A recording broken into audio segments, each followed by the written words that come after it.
On this week's episode of the Kokomo Press Podcast, we have a very special guest. You know him as rapper, actor, writer, director. He's done everything. He's on your radio station. And you're going to have to check him out because this guy is ridiculous. We also got really philosophical and talked about how we were all stardust and how small Kokomo is and how we're transcending into something much bigger. Yeah, we're just getting out of that small town mentality. Yeah. You got to check out all of this and more on this episode of the Kokomo Press Podcast. Whoop, whoop, whoop, whoop, whoop, whoop, whoop. Warning, this video contains adult content not suitable for children.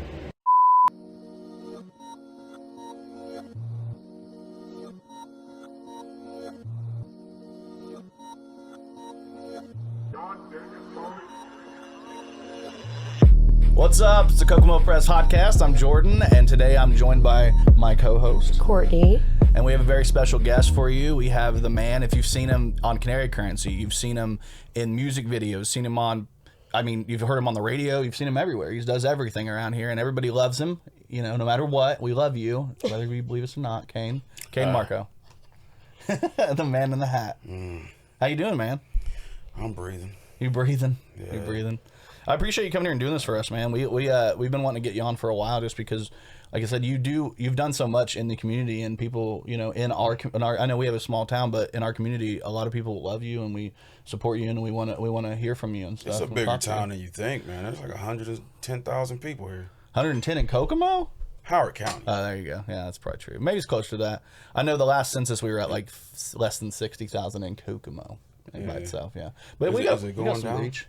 I don't know. Because it was higher than that just for Kokomo, but the whole thing, like, everybody's here. Yeah. It's 110. You got to count the county. Hell yeah, we got to get everybody at Greentown. We've got Rushville. Yeah, we've got everybody out here. I like I said, I appreciate you being here. If they've seen Canary Currency, they've seen you, they've seen Black, they've seen a lot of great people from the local area. We had Maddie Kroll has been on the show with you guys. Jimmy Shaw. You've got Brian West. Yeah, that's the homie. He's a part of the Kokomo Press. He sometimes does these podcasts with us. And then, of course, Courtney recently came out to one of your guys' shoots. You guys have a whole new movie. You guys just filmed locally here. We're lucky enough to have you guys come here and film locally, and that's exciting. You guys did it pretty close to here, actually, right? Yeah. Yeah, I heard there was a lot went down. You guys. I don't want to give away anything, so I'm being very careful with my words. If people are wondering why I'm saying that, not leaking anything. Nothing's getting leaked. This is valve is shut. But I just know a lot of people that I've talked to when it went out there, and they said they had such a great time shooting. I think Courtney messed her knee up. Yeah. That hurt pretty bad. I think she did that on purpose. You told me to. I take what you tell me literally. Yeah, she can't help it. She's a literal person. I think she did a great job. The scene turned out. I saw it looked like it looked great. Yeah, I only had to do it like 4 times. I didn't realize you were just in there falling like that. I saw the one and I was like, it's perfect. Yeah. And then I walked away, and apparently you did it 3 more times. Yes. Then people just started pushing her down. I can't get out of the way, Courtney. Get out of here. Just kidding. That's great. I do. I got to make sure I can get all this going here, because I do have a couple of I've got your guys's. So we've got Donovan Pike out here. They've got a new movie they're coming out with. You can see the whole cast is at the bottom here. Nuorder Entertainment and Films present, and I think it's being is it directed by We Are Films? We Are Media. No, me. It's You're directed doing by it? me. Oh, hell shit. That's awesome. I didn't know that. We Are Films is doing the cinematography. Hell yeah. And my co-directors are Ricky, Bubby Lewis, and Black did some directing as well. Oh, cool. I see down here segments. Now. I'm looking at it. I'm like, maybe I should read it a little better.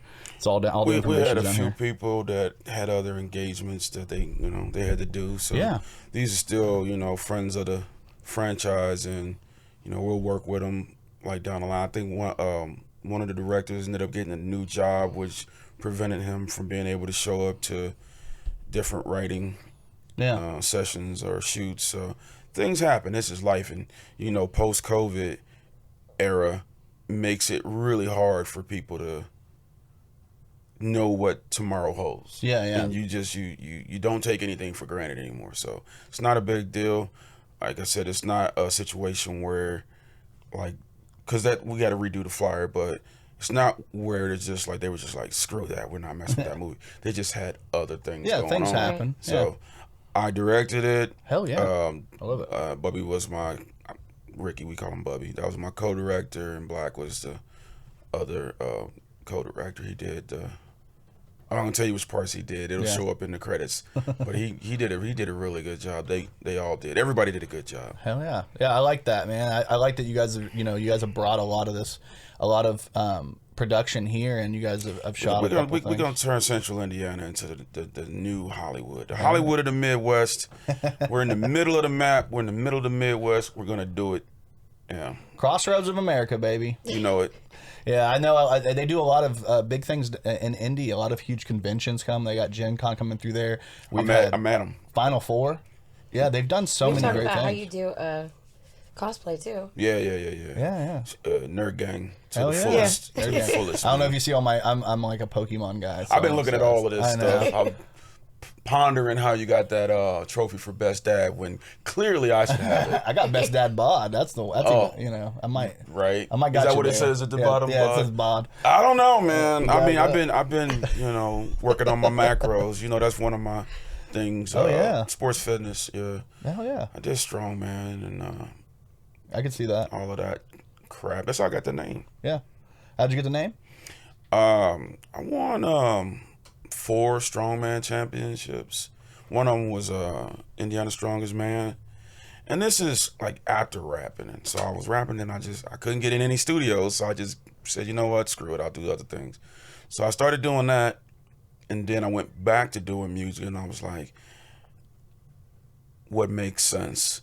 So I started trying to come up with a name, and I was doing this little reading I was doing for Marvel comics, because I used to take the kids to the bookstore all the time. Yeah. And I was reading some backstories on Kcane Markco, and it was talking about the I want to say it's the Jewel of Sidorak. Yeah. Which is what empowers the helmet. Yeah. That he wears. And it goes into philosophy, that was one of my minors in college. And when you lose your head is when you're at your weakest. You feel like it's when you're at your strongest. Like, I'm mad. You feel stronger. You're not. Yeah. You're at your weakest, and you're much more likely to do something stupid. Yeah. So I took that philosophy, and that's where Kcane Markco came from. I had to change the wording and the spelling for trademark purposes, but yeah. I like that. I really like it. I like that you took that and you're like, listen, this is the essence of who I am, and I controlling the anger is and controlling. I think when you're talking about, losing your head is the opposite of being strong, because you're letting something else control you. Yeah. Right. It's letting something else come in. And it just punctuates it. So the mythos is when he loses his helmet, which is what a jewel is, he becomes weaker. Yeah. And, that's it was kind of the same to me. So like Samson. Here's a strong guy who raps. Yeah. So that's why you got to keep the beard. Maybe that's your Samson. I didn't have it. Yeah, you have it now. I didn't have it. Yeah, I do. It's beautiful. You have a great beard. You know why I started growing my beard? Why? Because people kept carding me. I'm trying to get a couple of Newcastles for the weekend and watch the sports, and I'm getting carded. Or I'd be around people my age or just a little bit older, and they would maybe subconsciously treat me like I'm much younger. Yeah. They do. Hold on. Oh yeah. Nobody does that. Like, you look like a young girl. Wait a minute, man. I like Color Me Bad too. You're gonna have to. You gotta throw in old references just to get them all. Yeah. Some references from the childhood. I was there for what was it? Blade. Yeah. I know what the first Marvel film was. We were at the set and everybody was trying to guess how old I was because we had alcohol. Yeah. You were perfect for it. Yeah. You're perfect to play in the. We had alcohol and they were like, "Is she old enough to drink?" They did ask that. That's crazy. Man, she got kids that are close to being old enough. I'm 33, guys. Yeah, she's 33 years old. Yeah. You're not though. Yeah. You're like 4.6 billion years old. Yeah. You got to think about the atoms. Everything that's in you has been in the world since the beginning of time. Thank you can say whatever you want. You can be 23, 33, 43. You are 4.6 billion years old. Yeah. You just are. Yes. Yeah. There's nothing new on this planet.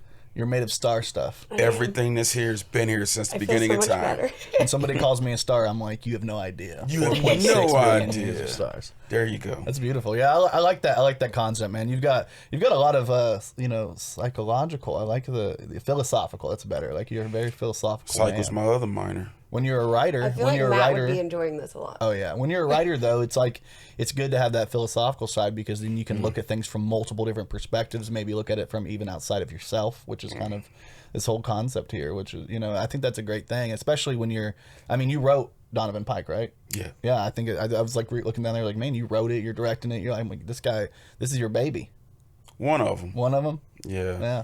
I wrote a couple of episodes from Canary Currency as well, and I confer with Black on different things, but that's his baby. Like, that came right out of his head. I love it. I love that. He's a great writer.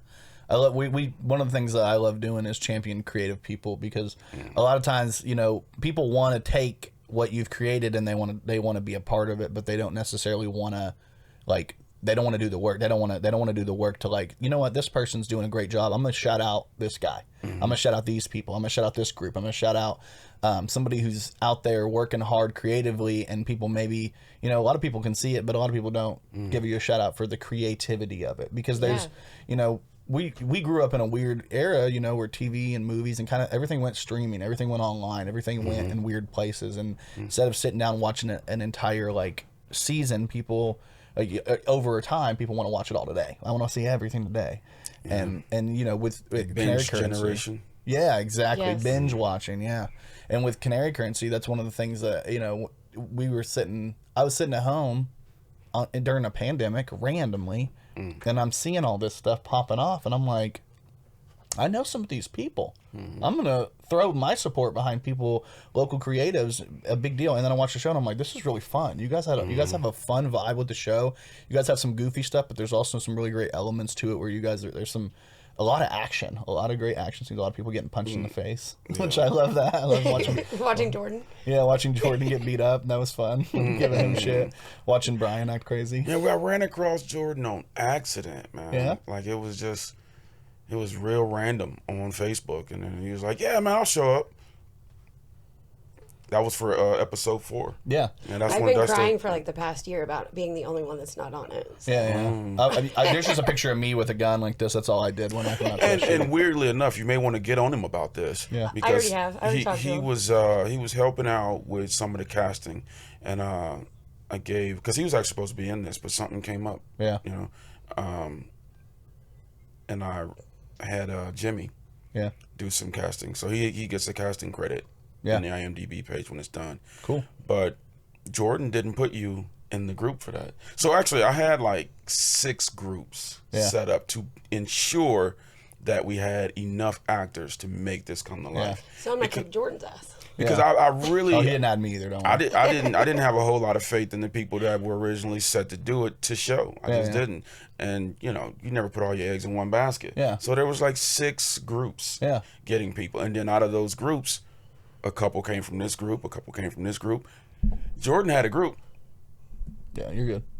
And you weren't in it. Yeah. You were in Jimmy's group. I wasn't in Jordan's group either.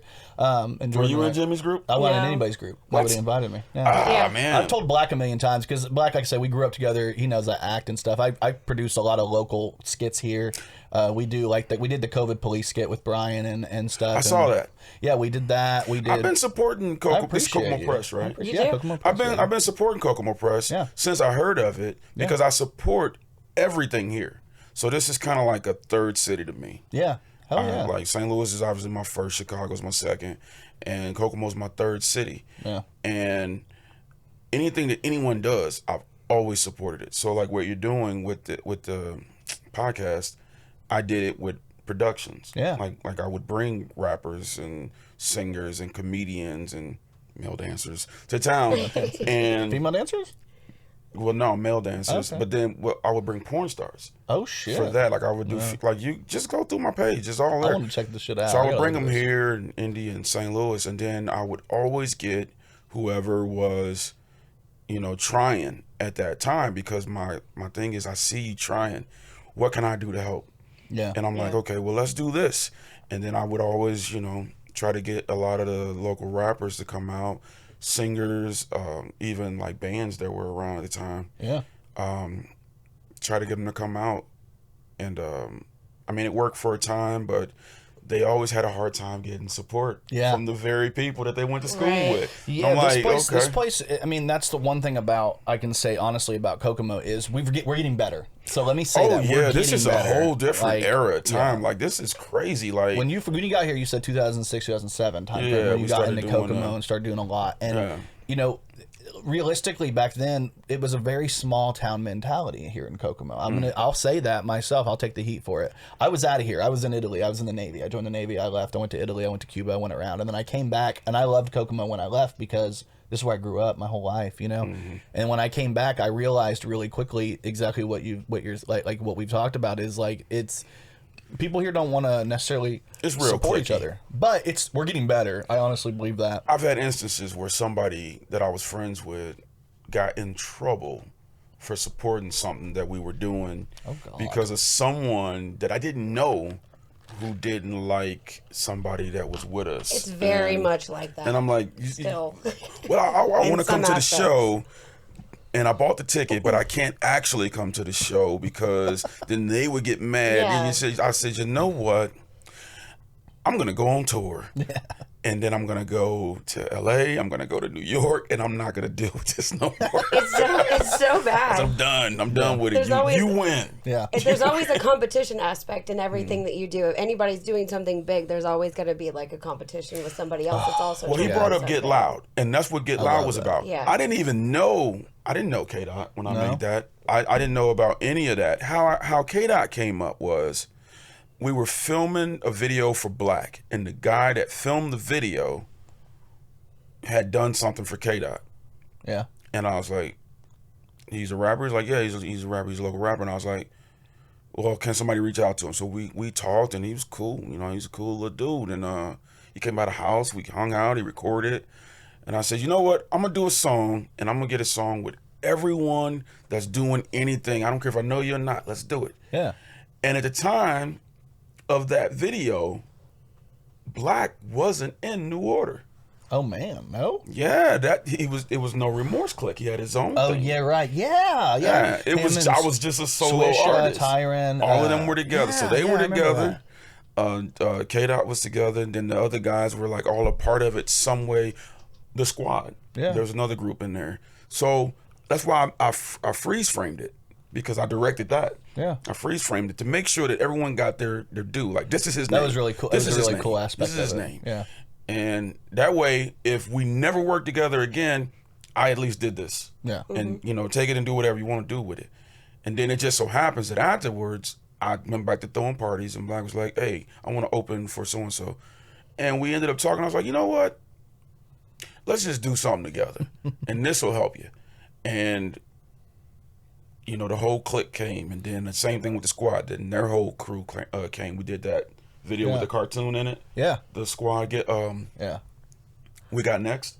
We got Who got next, or we got? We got next. Okay, we got next. It was the Squad. We got next. Oh yeah. And the whole point was to find the talent in town and showcase it. Yeah. And that's what you do. Put the spotlight on the people. Yeah. I appreciate that. And even in the Squad's video, I didn't even rap. Yeah. I was just like, I just introduced them, and then I walked off the screen.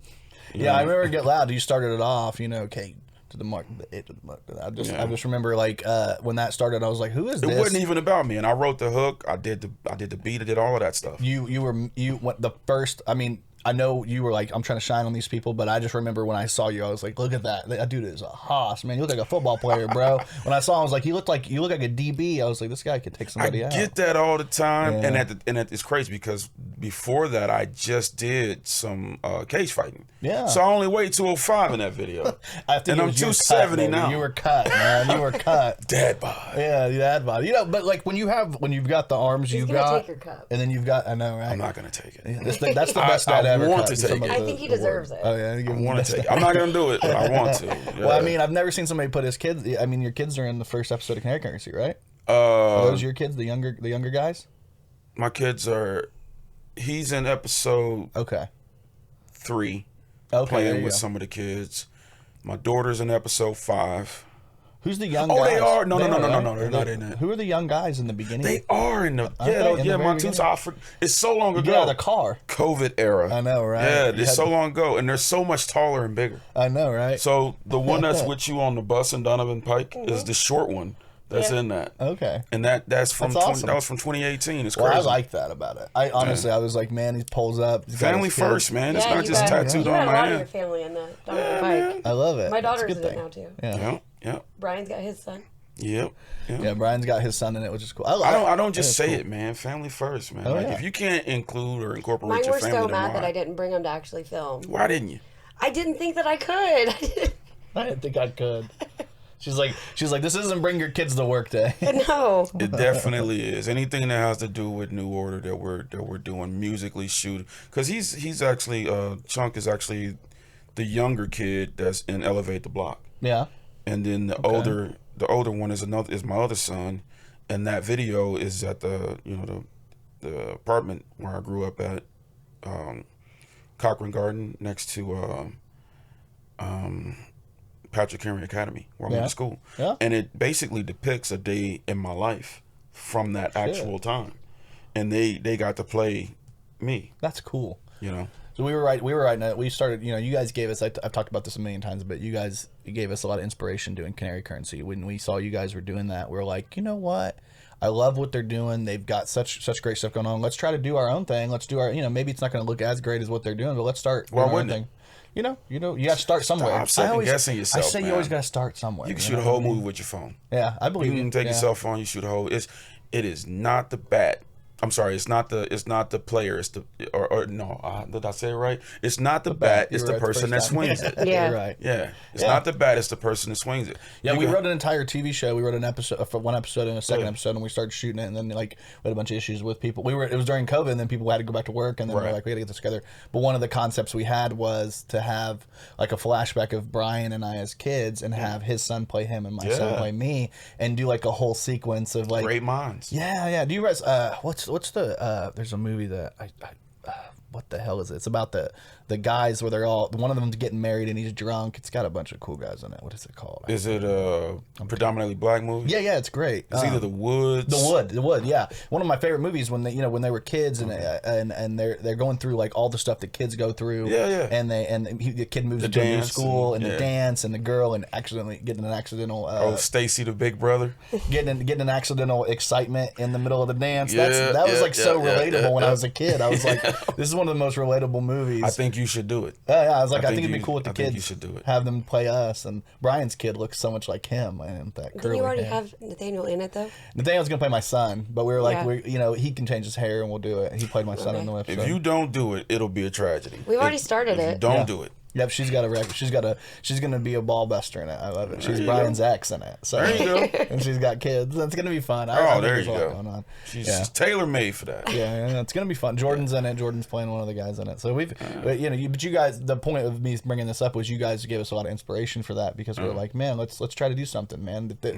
Why not us? Why can't we do something too? So exactly. Why not you? Yeah, thank you. I like that. I like that concept, and I was like, after watching Black do this and you guys do all this, and like I said, I've known him since we were kids. We used to sing Boys to Men back in the day. I don't know. He used to do the doo-doo-doo-be-doos for me, before Michael part. Yeah, he was like, and I was doing bass, the was he? still of the night. And, oh, nice. We took over our entire third grade. We took over our entire third grade music class, and it became just a bunch of girl and guy groups all singing together. It was one of the greatest experiences. It felt like Sister Act. You know what I mean? It felt like the second one, the best Sister Act, which is the second one. That's one of the few movies that I've seen where I think the second one is better than the first. Yeah, okay. Yeah. You think so? Yeah, Lauryn Hill. Yeah, Lauryn Hill, man. Like it had the dude from City High too. Yep. He was in it, and it had Jennifer Love Hewitt. And just random sprinkled in. I think I might saw that movie like 2 or 3 times. It's a nice one. It's a good one. When she when Lauryn Hill sings "Oh Happy Day" at the end, it's one of my favorite parts. And then the guy from City changed the game. Oh yeah, it was so great. And then she became who she was. So you can sing. Yeah, I'm a singer. Yeah, I'm a singer. I've been singing for years. Oh yeah, he sings really well. Let me hear something. What do you want to hear? Something. That's good. Just blew my voice out last night, but I sing something. What do you think? What's something? What do you think I should sing? What's something good? Staircase to Heaven. Stairway to Heaven. I don't even know that one. Never ask a girl what you, because they're gonna go into a into a mental Rolodex. No, we just went camping and Matt brought his guitar, and I was just trying to request all the most douchey songs possible. Yeah, so is that what you're doing right now? Yes. Right now, Freebird, all the old guitar songs. Hey there, Delilah. Nice. Hey there, Delilah. Nice. I don't know. My favorite artist. I don't know if you can tell Is like his this in mic the still background. good?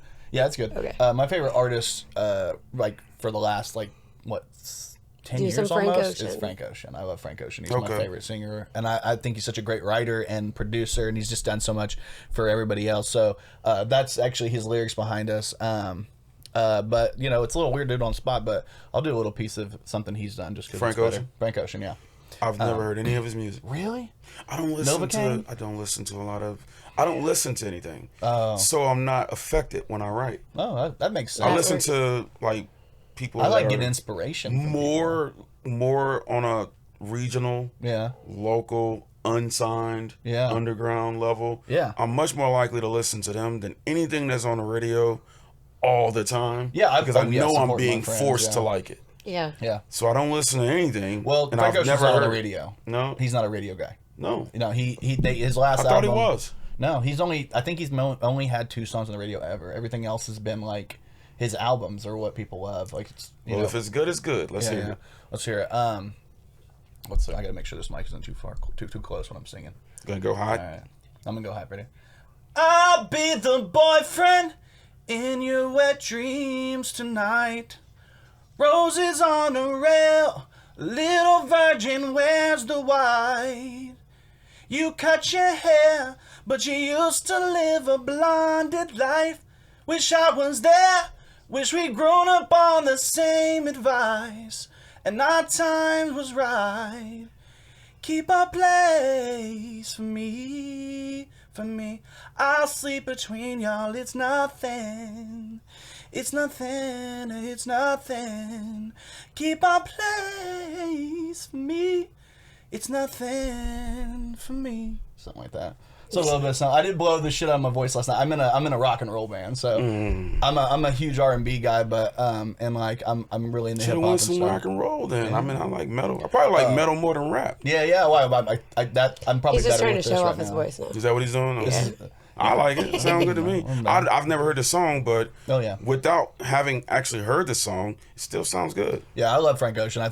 He's just such a great writer, and a lot of the he's got a really special tone to his voice. That's why I like him. He's got a very special, and he's like an artist, and he's like, I think the one thing that I really admire about you as well is that Frank Ocean's one of those people, Kanye West is one of those people, Jay-Z's one of those people. You're not you're music. You are a musician. You are a hip hop artist. But you don't just do that. You do so much creatively. Like you're writing, you're directing, you're filming, you're out here producing videos, you're elevating other people. And I mean, when you are an artist, I feel like people like to keep you in your lane. Kanye's dealt with this forever. People want to keep you in your lane when you're an artist. And I love that you like. He was a producer. Yeah. That's what he started. He started as a producer, became a rapper.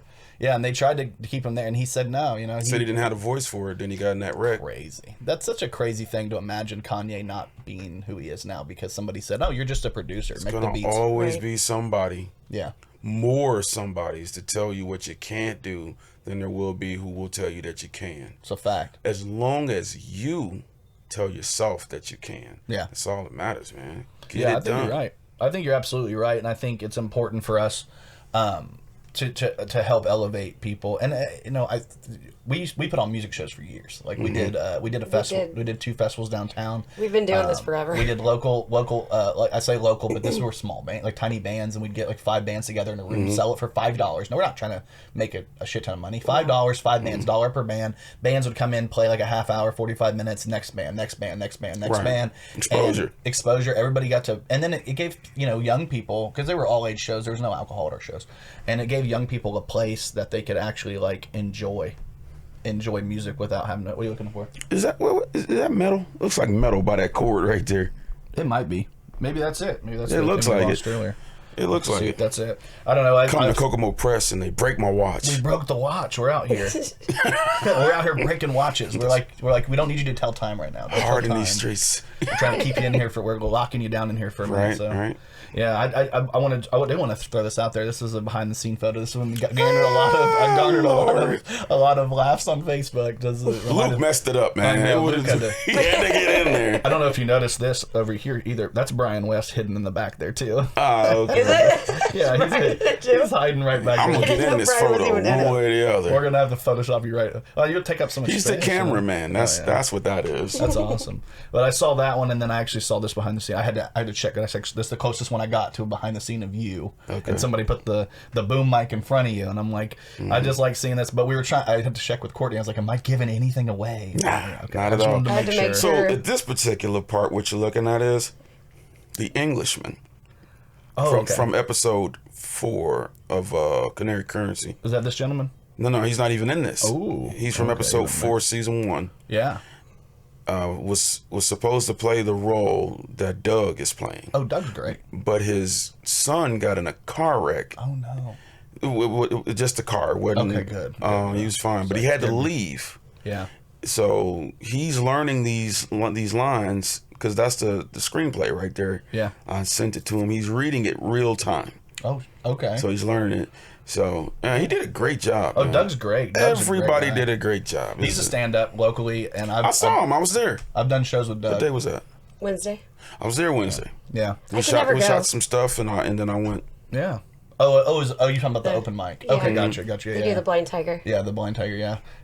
That's it. I work on the second shift. I'm not spending. If a lot you can of time ever there. get there. Yeah, I always have my kids during the week. I keep telling them I would love to go, but I can't take my kids in a bar. Well, we can only do weekends, so that's why Brian and I just started throwing our own comedy shows.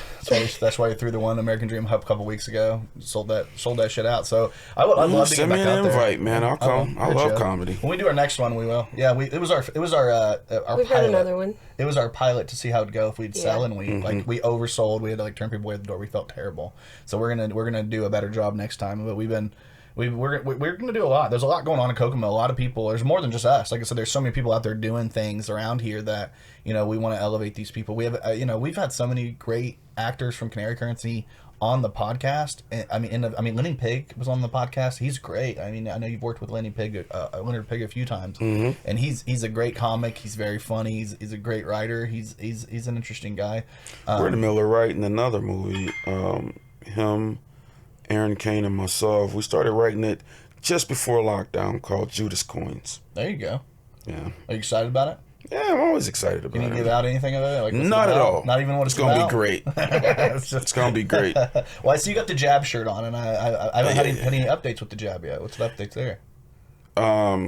Writing is complete. Hell yeah. We did a trailer for it, just a teaser. I saw that. But we had to pull back on filming because season 3 needed to be done. So while we were doing that, that's when I was like, well, I'll just do this Donovan Pike now because I wrote Donovan Pike in 2019. Trying to get a good picture here of the Canary Currency. This is War. This is War. Yeah, this is season 3 you're talking about, right? Mm-hmm. It's coming out on Tubi? It'll be on Tubi. Well, we had Christian on a couple weeks ago. You guys are doing the Smoke, and I'm excited about Sean that. and Smoke. Oh man, that I told Christian, and this is the truth, and I'll tell anybody this is when I watched the first episodes of Canary Currency, I was so intrigued by Smoke, that Smoke and Sean. Just go on here. Yeah, I was so intrigued by their chemistry. I thought they were so great together, and I was like when he I'm not trying to spoil anything. It's the first episode when Smoke gets smoked. I was like, man, I'm gonna miss seeing that because they say. And then you guys did that crazy ghost story. Like, everybody, you guys have check out Canary Currency. I'm not trying to give too much. It's been out long enough. You've got months. You've had months. You've had at this point, it's not even leaking. They should have been seeing that first episode was done like filming wise, like the mid 2019. Yeah. Mid 2019 is done. I was so happy to see Cedric in it. Swisha. I know he goes kind of by both, right? But Cedric, because his daughter and my son played basketball at Carver Center together, and we coached the team together, so we had a great time doing that. So I got to see him on TV, and I was like, I love it. He's a great guy. He's so funny. He's a funny guy. Yeah. I just saw him out the other day at Walmart, which is random. That's the only thing, man. You know, I love doing all this stuff. He was supposed to be in Donovan Pike too. He couldn't get a ride, I don't think. Man, that sucks. Yeah, Courtney told me to come out there. She said, just come out. I was like, I'm just doing so much right now. I wanted to come out. I'll figure it out. Like, I was writing in, like, parts, like, right then.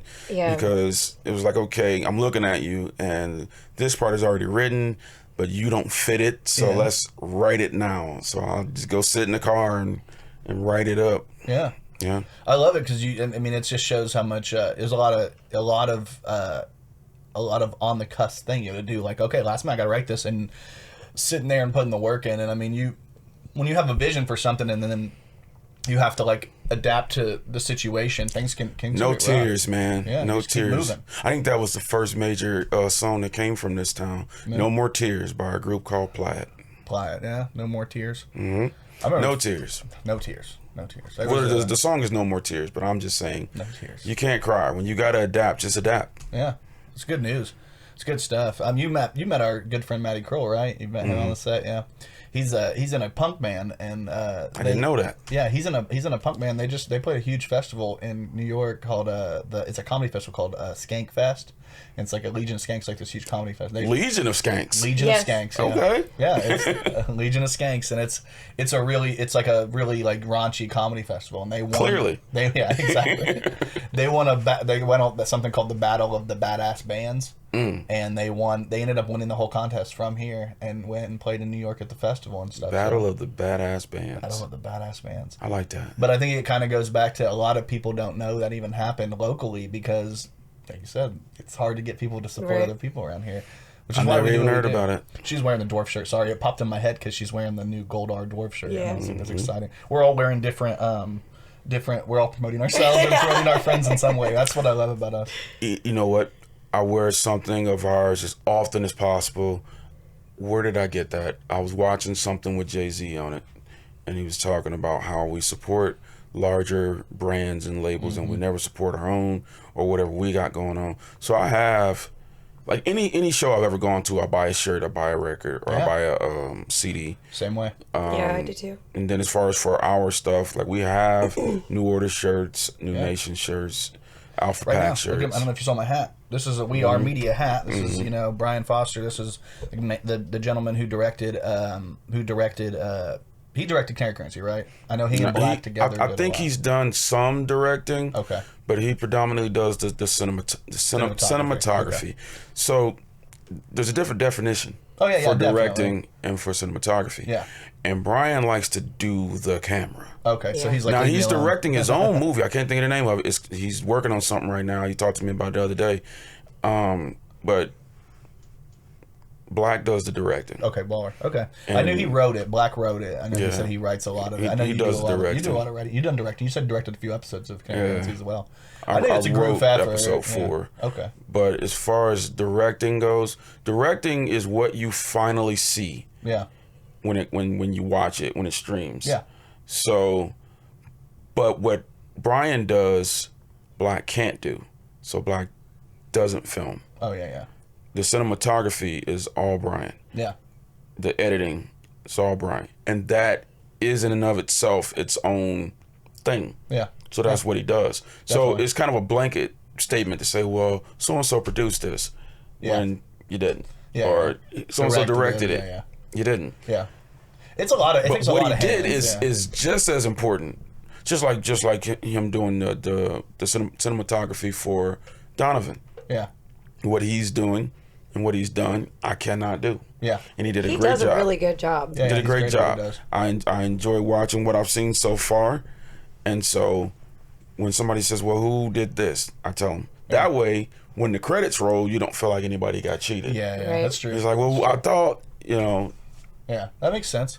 I mean, Matty and I have done so much together, and he's very similar to Brian in the way that he sees cinematography. He sees angles.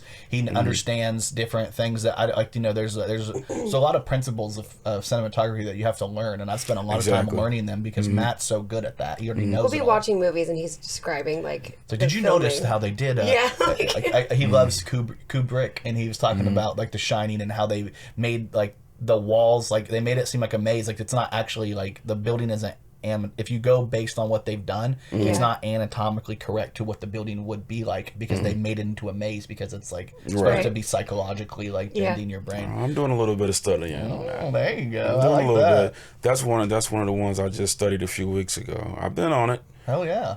I love it. Yeah, he does a great job at it, man. And I enjoy watching people work. I've worked with multiple cinematographers throughout the years. 6 or 7. Yeah. And that's on videos. And I want to say that Canary Currency was his first time doing making a leap from videos to I think he told us TV. that on the podcast. He told us. I think he's doing a great job, because he's learning on the fly as well. He's learning as he goes. He's got a cinematic eye. And yeah, he does. He does really well. Yeah. So he's built it up over time. Doing music videos, doing so many different things, so many different shoots. He does like photography work and everything. So I saw that he started doing photography work. Yeah, isn't that crazy? Yeah, man. Yeah, I love it. I love people that do stretch so much. it out, man. Hell, whatever you got going on, stretch it out. Yeah, what Maddie actually, the funny that you said that, because Maddie, we did a video together, like a little short video, and Maddie actually, he was the cinematographer, and he did the voiceover in the video. Courtney was the main actress; she had all the lines in it. But I ended up technically directing and editing. Okay. I directed and edited the whole thing, but Maddie shot it. He was our cinematographer and our voiceover. He did like a country accent, like we did like a Dodge commercial. So when you say directed, does that mean you told people what to do? Yep. Yeah. No. Okay. That's exactly what I did. Right. Yep. I mean, would you say that? You tell me what to do all the time anyways. I know. Gotcha. I can't help it. He's the director of your life. Yes. God, I'm with you. I get stuck because I'm just the guy. I like to get stuff done, so I do a lot of stuff. So, like I said, when people, I always feel like people get probably sick of me, because like the last 4 weeks I've had comedy show, music. So I'm plugging, like promote. And I feel like people are probably like, this guy's just will not shut up. Everybody sees it because they like every other fucking post that you post. What I've come across is, during promotion, when you have a following on social media, you're supposed to get on their nerves. Good. Because that's how you burn off the rust. So you got a lot of people on your page, and how social media works is through an algorithm. The first 10 to 15 people who see your post will like or not like it. Yeah. If you get less likes, the post dies. Oh, yeah. The more likes, the further it goes. And then eventually it goes viral. Yeah. But if you have all the people on there who just look at your post and they don't like it, you want to get on their nerves until they just unfollow you. Yeah. So now more people who will like it. Get rid of all the assholes. I learned a lot of that from you guys, and Black particularly, because he'll just tag people. He's like, I'm tagging 90 people in this post. Y'all want to be a part of this? I'm going to make you a part of it, because y'all keep asking to be in everything we do. I get tagged and stuff now. I'm so excited. You're so happy to get tagged. She's just so happy to be part of the group. I'm so happy that she went. Let me just say, I do want to shout out Courtney. I'm so happy that you went out and did this with them, because she kind of got out of her shell. She's been wanting to do stuff. I'm very much the background of everything. But people get to see how talented you are, and that's important. When people see that you, I've always just been like, I'll support you and I'll help you with all of this stuff. I've never done anything for myself. Yeah. I thought she was great. Yeah. I think you need people like that that'll step up and into the plate and say, you know what, I'm going to knock this out for you. You just team me up. And I showed up to everything. Yeah. Yeah, you were great. I showed up to everything. Yeah, and that's why we get to see you on there. And actually, I'm gonna throw this out there too. She just went on the Is That Right podcast, which is a couple of guys locally here, Tony and What the Fuck Dave, and she joked and goofed a lot of holy water squirt gun. I don't even want to think about what that's about. You guys are so gross. And do Satanist worship. You guys talked about a lot of crazy stuff on here, but the abortion ban stuff. They went in. You guys went in on this one. I don't like that, because I'm a woman. I always get the women subject. Constantly. Well, because guys just want to hear from women, like, tell me about me. What's wrong with me? But I'm like the complete opposite of that. I know. Tomboy. Yeah. You're a bro. I'm one of the guys. She's a bro. I get it. She's a bro. Yeah, but are you going to be one of the guys? She brought this to my attention, and I was dying laughing. I want to get your opinion on this. You just said that you would bring male dancers and stuff into town. Okay, I've done it a lot, actually. So Kokomo Country Palace in town, they're doing a benefit for the Humane Society. The Humane Society. Dogs for Dogs. Sponsoring. So the Humane Society is sponsoring some male dancers. You're supposed to bring dog and cat food. I get it. You're down with it, right? I've done it. He's like, I've done this before. Yeah, it was just so odd to me that it was the Humane Society. That was even before I started back doing rapping, man. Like I started out freestyling, which makes it easy to write on the fly. Yeah. For movies and TV, but when I started doing promotions and local shows and stuff like that, I wasn't rapping at all. No. And I would book other acts to do it. Like anybody that was doing something, I was like, okay, come on, like you can open. And I never charged. I never charged anybody ever. Yeah. And normally, if you bring a national act, you would charge anywhere from $300 to $500. I never charged anybody anything. Just show up on time, do your thing, man. I love that. Because that's really just giving it back to the people and saying, man, let's have a good time. Let's put stuff out for everybody. Yeah. And then everybody gets to have a good time. And I think that's point. And then everybody gets shine. And it's kind of like you said, we're all part of this 4.6 billion year old machine. We're all all made from everything back then. So like it's like we all gotta at one point we were the same thing. Let's be together on this whole thing. And you gotta go out of your way to be an enemy of mine. You really have to work overtime, because I'll blow off a lot of stuff. I don't take a lot of stuff serious. You're like, all right, man. You have so many more dimensions than I thought you did.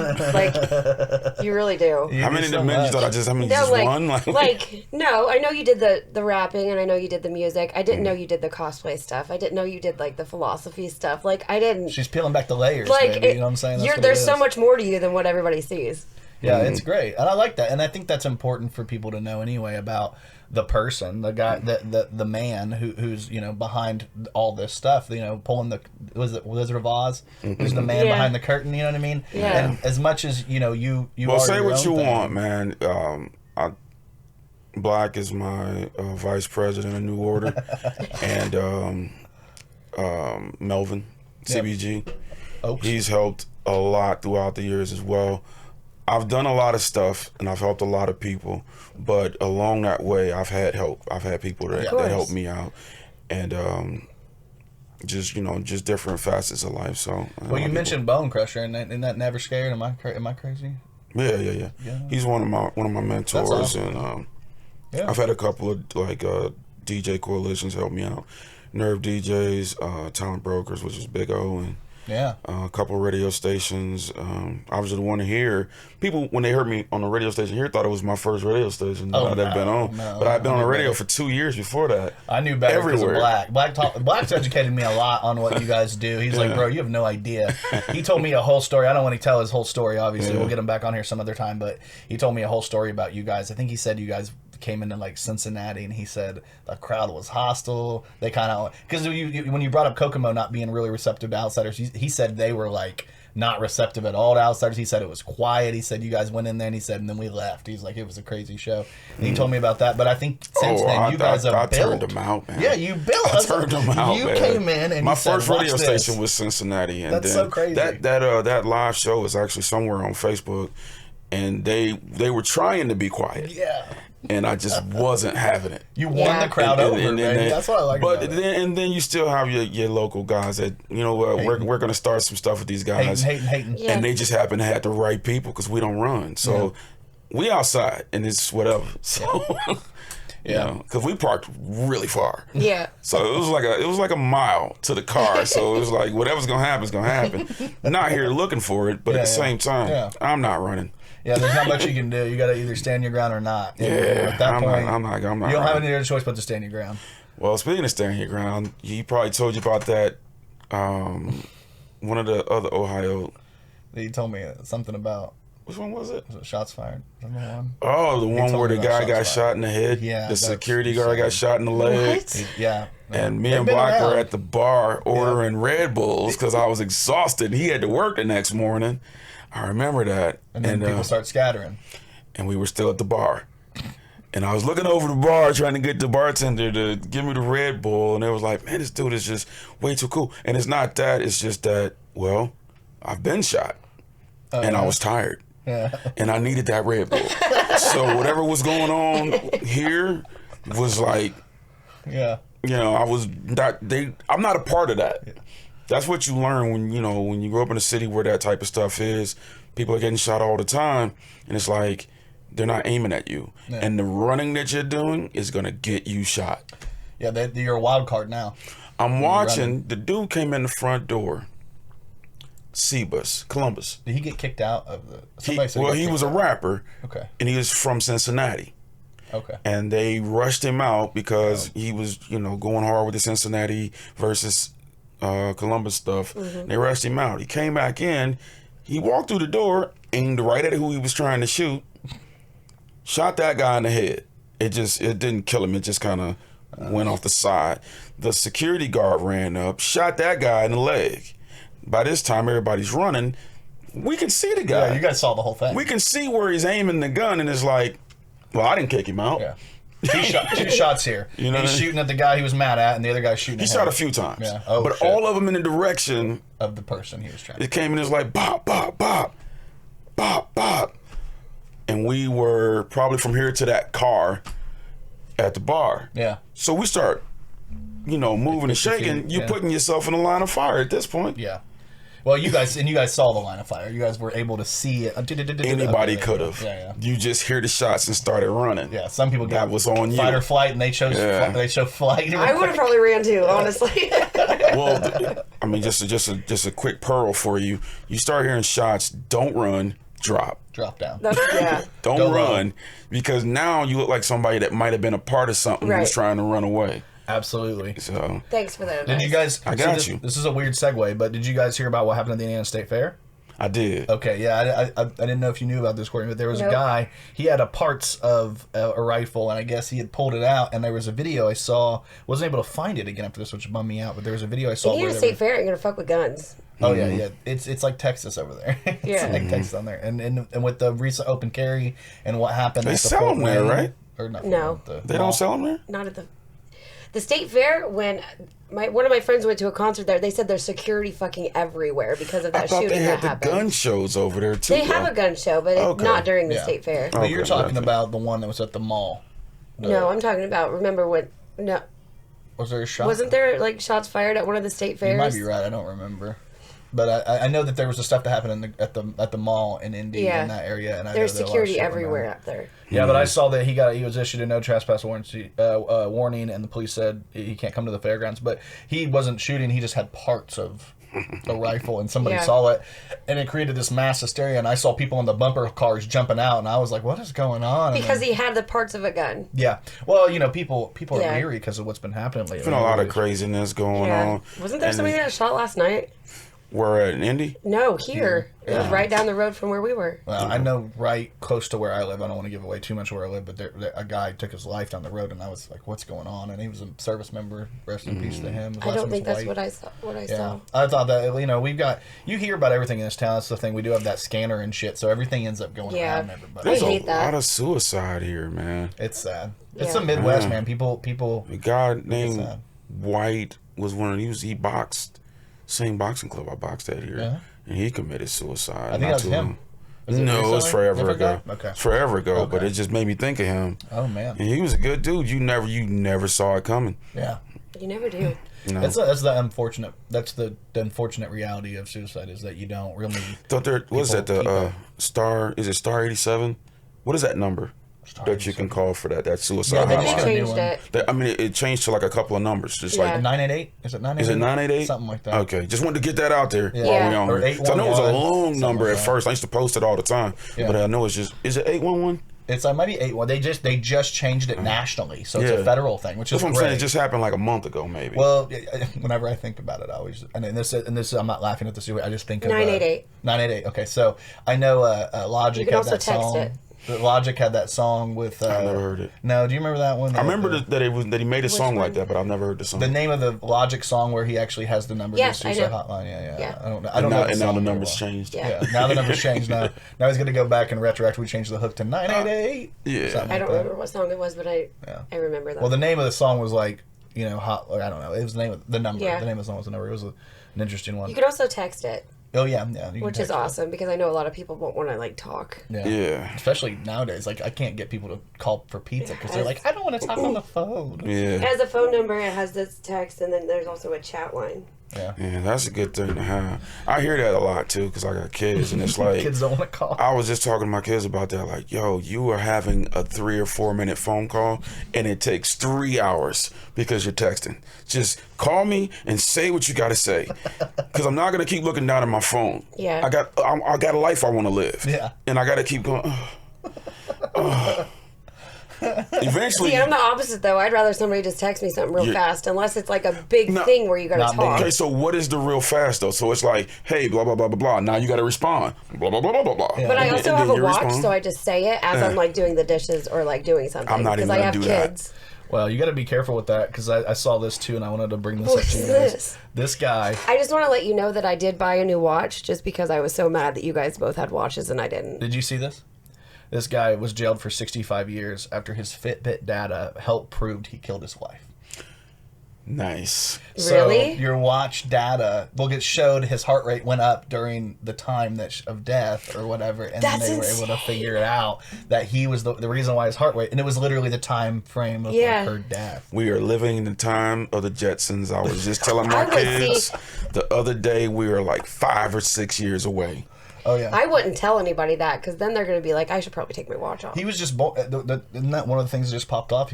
George Jetson was just technically born in July. Wasn't that? Did you something see that? Like that? You are the meme. You were one of the meme kings. I have to. I know we've been talking about a lot of creative stuff and a lot of philosophical, but you are a meme king, man. Man, you post so many funny things. Man, comedy was my first love. I wanted to do stand up before rapping. I wanted to do stand up. You gotta do it. I might. Yeah, I still got time. We got openings. I got plenty of life to live. You went out to that open mic. Next time, write a couple jokes. Go up there, tell them. I could do that. We'll get you on our next show. Yeah. But I post a lot of memes because I understand that sometimes life sucks. Oh yeah. So I want to send something funny down the pipeline just to give you a quick chuckle, because it's hard to make me laugh. Yeah. So if I laugh, a lot of people are gonna laugh. A lot of people are gonna laugh. It's hard to make me laugh. That's good though. But you find them. You seek them out. You seek that laughter, because you have a lot of funny things. I'm a meme miner. Your Nuorder ENT page is like basically a meme page half the time, because you guys post so many funny things. A lot of you. Not That's just what it was you, for. That's what it was for. Yeah, we just get in there and laugh, man. You're like in that page? Yeah, hell yeah. Okay. I've posted a lot for a long time there, and then we started doing. We were trying to rebuild. I had a page before here that was called the Kokomo Press Podcast, and it was a comedy page. Well, Facebook deleted it off the internet because Brian posted a joke about, hey, does anybody have any stamps? I'll trade you for some Sudafed. Like, it was a joke. Like, it was literally a comedy joke. Like, Sudafed for food stamps thing. And then he got my page removed off of Facebook. That'll happen. Yeah. That'll happen. And he was just joking. He wasn't even being serious. And so I'm like, all right, bro, when we start this new page, you can't post stuff like that. And so now we just post comedy and stuff. You're gonna have to get it set to where it has to come through you if he keeps doing it. That's why they have me. Yeah, she's you're the moderator. She's our warrior. She's our warrior. I'm the HR. She's the HR. The HR. That's hilarious. She's like, hey, I don't think that wasn't very ally of you right now. You got to be an ally. You're doing a terrible job. I'm with you. So being the meme king you are, I got to ask you. You're on a bus and you look over and you see this. What are you thinking? Clearly, that's the Mona Lisa, right? Mona Lisa smile. Yeah, I see it. I saw this and I was like, this is probably one of. She had to have gone to a party dressed as Mona Lisa, right? This isn't an accident. It could be. You think if this is an accident, man, you got to get a lottery ticket that day. I would definitely type under it Mona Lisa on the way home from the casting couch or something like because I make a lot of memes, so like I would definitely. This is why you're good at it. This come is with it, man. That's hilarious. You could even Photoshop her onto the couch and just say, hey. Oh, there you go. Put Leonardo da Vinci behind her, Yeah. This is how Leonardo da Vinci did it. Just here on an interview for a new job. I saw that one. And then I don't know if you guys have seen this one popping off. This has been a meme format of like the bro girl, and it's reminding me of Courtney. Bro, I'm telling you, Gemini cannot date a Scorpio, bro. They're incompatible when Venus aligns with Saturn, bro. It makes it toxic. I'm like, that's not me. The look on his face is the look that I would have if somebody brought that convo to me. It's over there. Yeah, the look on his face. Like, I would definitely be like, man, what am I gonna eat later? I gotta get my chicken breasts. Yeah, I do. That's my next move. I got one more goofy one for you guys, and this one reminded me of Kokomo so much. I don't know, since you've been here enough, maybe you'll get it. But it's like talking about, the average church building. Catholics, they've got these beautiful buildings. Orthodox have these and then the Protestants are like in between a Buffalo Wild Wings and a basement. Mm-hmm. Yeah. It reminds me of some of the churches around here where you're driving by and you're like, when did that H.H. Craig become a church? What is the one over like in the mall? Yeah. It used to be Sears or something? Yeah. Any house can be a house of worship. We all know that. Absolutely. Most of the best churches used to be pizza shops. I know, right? And you can really get in there and get it in. But I definitely there used to be like it wasn't Sam's Club. It was something that was, and it was a church. I think it might next to my favorite Chinese food place. Yeah. Right over there. The Fuel Church. Is it Fuel? Is it Fuel? Yeah, Fuel, okay. Yeah. It used to be like an H.H. Gregg, I think. It was H.H. Gregg. I don't think it's Fuel. Okay. Is it not Fuel? It might be, but I don't think it is. Because Fuel's the one in the parking lot of not the one, Sam's Club. I'm talking about the one that was in the building. It's a part of the strip mall. It was a church, and that might have been Fuel. And they might have just graduated out, and they start small and they build, man. These churches. Good for them, man. That's good for them. Good for them. Yeah. Churches do a lot for the community, so I'm not degrading. It's just funny when. I used to live down the road. A lady I went to, ironically, a woman I went to church with, her name was Jan, and we all called her Grandma Jan because she was everybody's grandma, sweetest lady in the world. I went to church with her on the west end of Kokomo, and she owned a bar, which was the craziest. She owned a bar called the Flamingo Lounge, and it was right downtown. Yeah, I know her. Okay, but you even know her. See what I mean? Everybody knows Grandma Jan. And she owned this bar. Well, after a while, the bar closed down. She decided, she passed away. Boom, boom, boom. The bar becomes a biker church. Now it's called Horizon Church. Nice. The last to check. So now this bar, this woman who I knew from church, who was like a matriarch of the church, who everybody loved, her original thing was this bar, and she kind of was like, I gotta quit doing bars. And then it ended up becoming a church, and it just shows you, to me it's like there's got to be something in the stars there for that, because watching a woman who I met in church, her business become a church. It's kind of crazy. Yeah. I feel sorry for the person that believes nothing. Yeah, that's rough. There's something. Yeah. We don't all know the answers, but there's something. Yeah. I think atheism is something some people have, and I think agnosticism is a lot better position. And even atheists believe something. Yeah. They believe in nothing. They believe in... Yeah, but there's something. Yeah. Because they're still superstitious. Yeah. So they may not believe in God or theology, but they believe something. There's an order. And then there's some people that just absolutely believe nothing. Yeah. And I wouldn't necessarily call them atheists. They just don't believe in anything. Yeah. You gotta believe in yourself too, And usually they don't. Yeah. Yeah, I'll throw this one out there just because, let's get one more in here. And that looks racist. Go ahead. Before I even read it looks racist. Is it because of the fro? Maybe. Fro? Yeah. It's like, that's all you need? And he's like, is that all you need? And it's just a box of sloppy toppy. That's all I needed in this plant. He said, yes, this is all I need. So, this meme was probably originally like love or family, and then they changed it to sloppy toppy. And I'm like, it's such a funny joke now. Oh, that's hilarious. Better.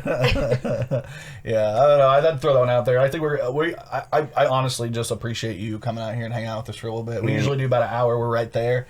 Kcane Markco, man. You guys, obviously, you probably already know him. If not, you're living under a rock. Check him out. Check out Nuorder ENT. Check out Donovan Pike when it comes out. Check out. You'll see Cortni. There's nothing wrong with living under a rock. Kcane Markco. Kcane Markco. Google it. Everything pops up. Hell yeah. Thank you so much for coming here, man. Anytime. Appreciate you. All right, Kokomo Press. We love you. 2 kisses. Bye. Thank you for watching this episode of the Kokomo Press Podcast. We really appreciate you. Please like, subscribe, hit that notification bell. You can check us out on the Kokomo Press at Facebook, at YouTube, at Instagram, or you can follow us all at our individual accounts if you want on Twitter or Facebook or wherever. You can get our merch, or if you really, really, really want to help us out, it's only $5. You can actually subscribe to our Patreon. Check that out because we have a lot of content we want to give you guys, and we want to put more and more out, and it's starting to get expensive. So hit us up. Thank you for watching this episode of the Kokomo Press Podcast. Thank you so much. We love you. 2 kisses.